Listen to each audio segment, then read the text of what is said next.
Yo, what up guys, it is your lad DJ Wacky and I am back with another FIFA 20 player review. And guys, earlier on today EA has finally dropped in the long anticipated Futmas cards. It's just one of those things that they seem to do every year now. And to be fair, I like the idea of Futmas because they do drop in some neat little surprises. They don't tend to reveal what they're looking at doing for Futmas, which is kind of great because it goes with the whole Christmas presents theme. And really, this is a nice little presents you can add in onto your BPL team. 84 rated Gbamin has just been dropped to objectives, and it's quite easy to obtain. Really, there's only 5 objectives to do, and all rounder he's a solid CDM. I mean, incredible pace. Look at that, 83 pace on a centre mid is straight away a big standout. Defense and physicality is obviously the areas that you want to watch out for when you do have a CDM. Great aggression, strength, stamina, defense all round in the awareness area, interception, they're all brilliantly in the high green.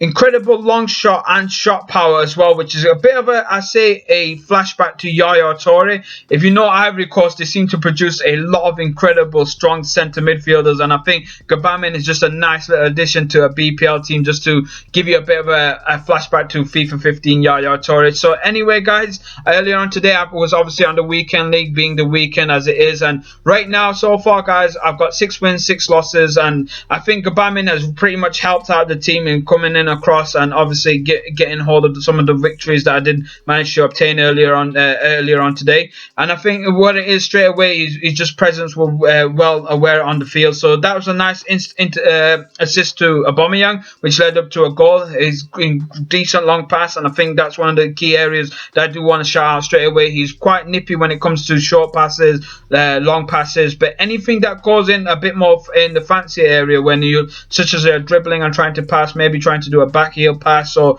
even cross it overhead, he seems to flop a bit more, which I don't know why, but I would say keep an eye on that. Other areas that I can say massively that does help out is pretty much his long shots coming across, such as that. Later on in this game, my first game, my opponent ended up rage quitting because obviously the team was quite strong and some people can't handle the pressure on weekend league. But great, it's one of those things. Like I said, Gbamin's came in, he made his first debut game, he was doing a lot of work. You can see over there, there's a lot of things that he was bringing on to the team. This is the second game where he's just obviously stepped in a bit more. There was a lot more things I can view about him other than from the first game. So like I said, straight away, one of the things that did stand out a bit more was the interception. He did come across and obtain the ball such as that, just snatched it off like a ninja over there. There was no one that was ever going to stop him. And if he did happen to obviously play the game earlier on the year, pretty much everybody run a standard Gbamin on a BPL team until they could build up a bit more coins. Well, this Gbamin feels like a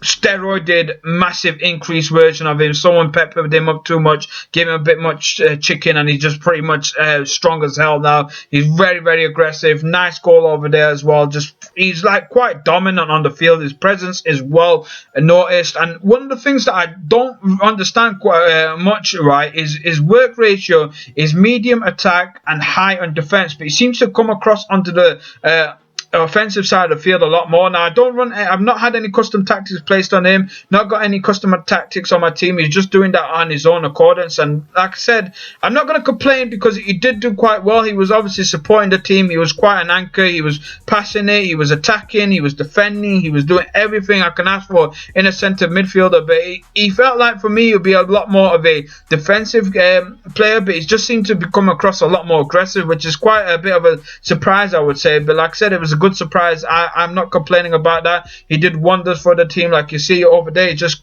booting the ball in and out, in and out. It was just unlucky that I never managed to get much goals with him. But look at this shot, for example, quite some distance away. My opponent's keeper had to deflect it, and like this is one of the things why he does come across as a very aggressive, strong, stubborn player. He's a brick wall. Not many people are going to shove him aside. Pretty much a tank on legs. That's the best way I can describe him. But yeah, I've had an incredible amount of fun with him. I would say he's a lot better than Ndembele, a lot better than Fabinho, a lot better than Sissoko as well. I would say he's quite match up to Inform Decore, but in his own way he's got a bit more stuff that's better than him. Maybe he's not as good as passing, but in terms of pace wise, in terms of overall stamina and overall aggression, I think he brings in a lot more to the team, and he's definitely worth copying or getting hold of if you run a BPL team. Do not miss out on this player. Get the objective done. You're going to enjoy him. There's not much cons to him other than rubbish at penalties, but hell, I can forgive that.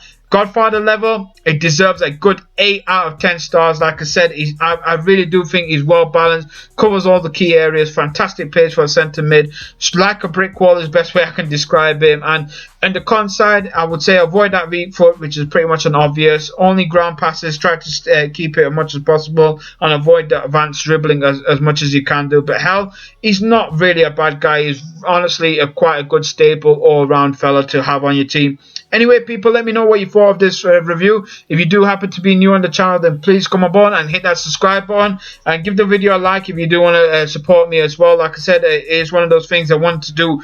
A bit of weekend league games just to show the best version of this player as possible. I know a lot of FIFA YouTubers have already covered him, but again, it's one of those things like I'd rather play on weekend league and give him a strong test trial just so you guys can see a bit more of an insight to him.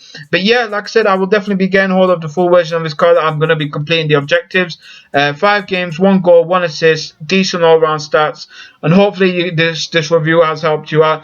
Comment below if you got any more suggestions to put forward, or if you do want any queries of your answering. I'm always happy to support my peeps as much as possible. But like I said, hit me with some love, hit that like button. Honestly, that would be really I would be really thankful.